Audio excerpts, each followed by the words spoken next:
Hey, what's up guys, and welcome to the premiere of my brand new channel. If any of you guys are subscribers from my old channel, then welcome to the new channel, and if any of you guys are, brand new to me or my reviews, my video content, then also welcome to you. But I took a while trying to figure out what kind of video I wanted to do for my first video on the new channel, and I figured we'd go ahead and kick it back to the basics with what this channel is mainly going to be geared around, which is knife reviews, knife related content, and stuff like that, hence the name KnifeLife. So I figured I would go ahead and do a review on one of my, well actually not one of my, it is my personal favorite knife to carry every day. I have put this knife through many tasks and it does it flawlessly, and I absolutely love carrying it.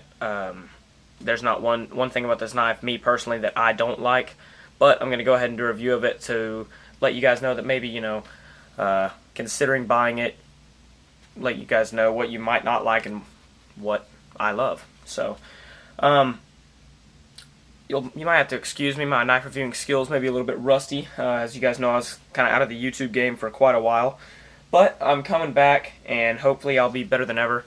So, yeah, welcome to the new channel, and let's go ahead and start this knife review.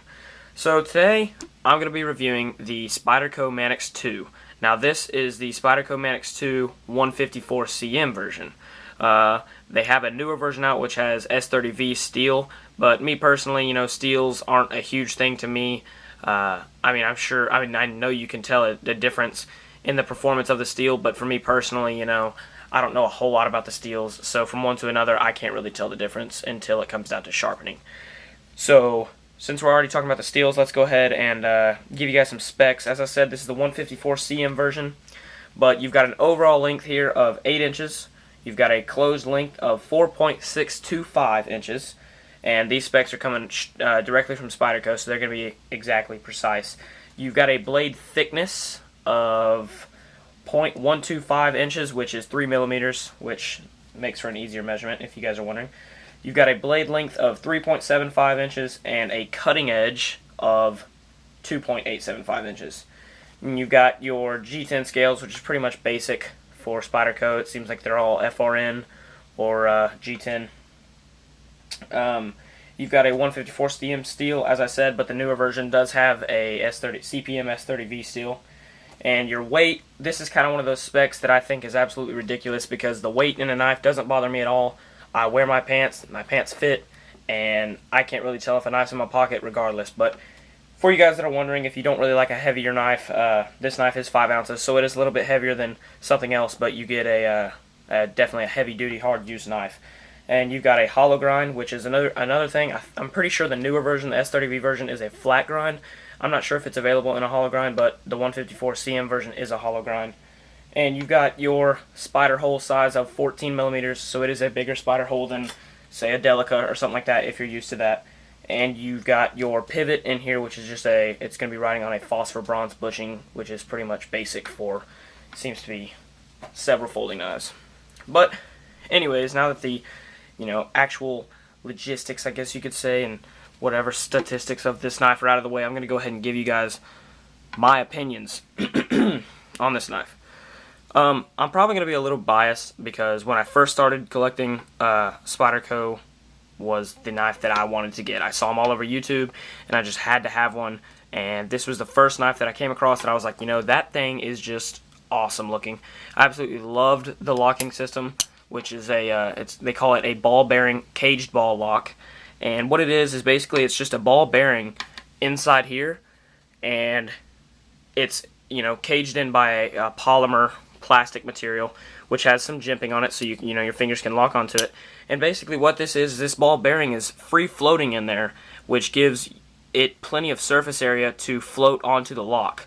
So whenever you can see inside that hole, the blade tang will pass by it, and then the lock will shoot out over it.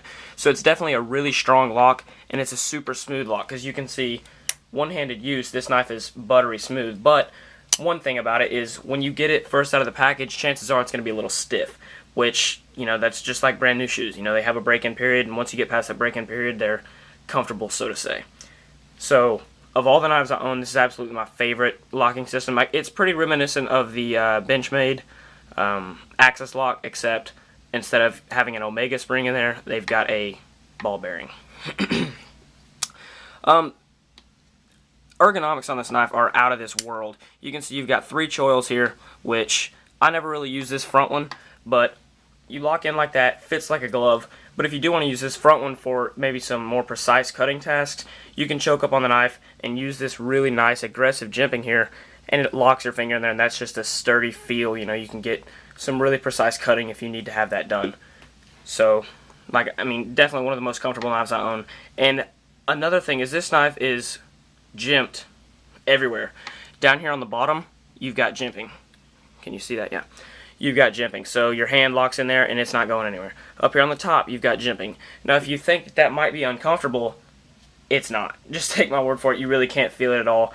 And it just makes this knife really just locks onto your hand, even if you're wearing gloves. So definitely a super ergonomic, super comfortable knife, and it's a sturdy knife to hold in the hand. And as far as the blade grind goes, a hollow grind, I really do like a hollow grind, but you know, for food prep or whatever, if you're going to use this knife for food prep, which I don't really see that happening, a flat grind is probably better for that. But I really do like this hollow grind. I really like the way it looks. You can see you've got like your main blade surface up here, and then it actually goes into the grind. And I don't know, I just really like the way that looks. And this blade shape, which I guess is kind of like a, I'm not really sure, I guess this would be called like a leaf blade shape or something like that. But I really love it for EDC. You've got just the perfect amount of belly and the perfect length of blade. I just really love this setup right here for an everyday carry knife. I just think that they really nailed it on that. And it's, you know, the jimping, ergonomics, and everything, it's great. Hardware, you've got 1, 2, 3, 6 Torx screws, so if you need to get in here for whatever reason, just get a Torx bit, open up the knife, and you're in there. Also, you've got stainless steel liners in here, which one thing that I have noticed about this knife is it does get pretty linty, you know, from being in your pocket and stuff like that. You will get lint in there, but what I always do is I just get an air compressor and just blow it out in there, and it's really no big deal, which since it's a flow-through design knife, you know, you're going to get stuff in there, and it doesn't have a backspacer back here, really. You know, it's just this, which is adds to the weight of the knife. But anyway, since it's flow-through, you're going to get stuff that can get in there, but that is not a downfall of the knife, in my opinion, at all. I actually like that because cleaning the knife makes it a whole lot easier this way. So, flow-through design, but the liners in there are not milled out, so it's that also makes it heavier. But I really love the weight of this knife because holding it in your hand, it doesn't feel like a flimsy knife. You know what I'm saying? You feel confident with this knife in your hand to do the task at hand. So I really like this knife for ergonomics, weight, and everything. Your pocket clip, it is right now I have it set up, since I'm right-handed, a right-handed tip-up carry. You can also switch it to left-handed tip-up carry, so it is left-hand user-friendly. However, for you guys out there that like to carry tip-down, you can't do that due to this lock. But myself, I'm a tip-up kind of guy, so this is perfect for me. And back here, you've also got this ginormous lanyard hole. So if you want to throw some paracord or whatever in there, it's really easy to do, really simple to get it through there. You don't have to do the floss trick or whatever. So it's really nice. And with having that 14mm Spidey hole, it really makes flicking the knife a lot easier. You can get your thumb hole in there more confidently, I guess you would say, and flip it open. And I really actually have noticed a difference in the size of that hole compared to a Delica or an Endura or Persistence, Tenacious, you know, what have you. You can definitely notice a difference in the hole diameter and the easiness of use, or the ease of use, I should say. But overall, I 100% recommend this knife. It is by far, I'm not going to go as far to say as my favorite knife in my collection, but it is definitely my favorite knife to carry. If you guys have collected knives, you know, you'll get a knife and you'll carry it and you'll be like, you know what, I want to switch it up. Well, this is one knife that I just do not get tired of having it in my pocket, just exactly for the use that this blade shape, this grind, and the 154 CM steel, which gets razor sharp really easy, and it holds an edge for a really long time. I just absolutely love carrying it, and it sees the most pocket time out of any knives in my collection, just basically for that reason. You've also back here your pocket clip, which is just basically, you know, your standard Spyderco pocket clip. You do get a pretty deep carry. You can see where it would stop, so you'd have about that much of your knife sticking out of your pocket, which that is a pretty deep carry pocket clip. I like deep, you know, super deep carry pocket clips more, but this is just a, I guess you would say, a medium deep carry pocket clip, and I absolutely have no complaints with it. It's got a really nice retention, so it's not super hard to get in and out of your pocket, and it really, personally myself, I can't find any negatives in this knife. I really do love it. Build quality, the smoothness, the lock, the steel. I really do like every single thing about this knife. Plus the fact that it was made, everyone seems to love this, is in Golden, Colorado, USA, Earth. They always get down, Spyderco does, to Earth, show you that this knife was not made on Mars or what have you. So basically, if you're kicking the can around about, you know, should you buy this knife, in my personal opinion, yes. And I really cannot find any negatives about this knife. I seriously do, by far, out of my collection, my favorite knife to carry. I have several people that are actually jealous of this knife, and just basically really for how it looks, because it looks like a beast of a knife, and it is a beast of a knife, and you know you're not going to have to shell out a whole lot of cash to get one. So definitely recommend this. It has my seal of approval, for if that means anything to you guys, but for sure go ahead and pull the trigger and purchase one of these guys, and you'll absolutely love it, in my opinion. So basically that will bring me to the end of my first video and my first review on my new channel. Welcome to my new channel, guys. This is basically going to be the content I'm going to be having, you know, EDC updates, knife reviews, stuff like that, and, you know, of course, any video requests that you guys send me and I think would benefit the channel.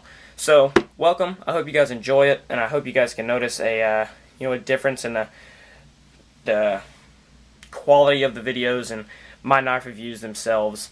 And that's basically why I wanted to change channels, have a more professional approach to the hobby of knife collecting and reviewing.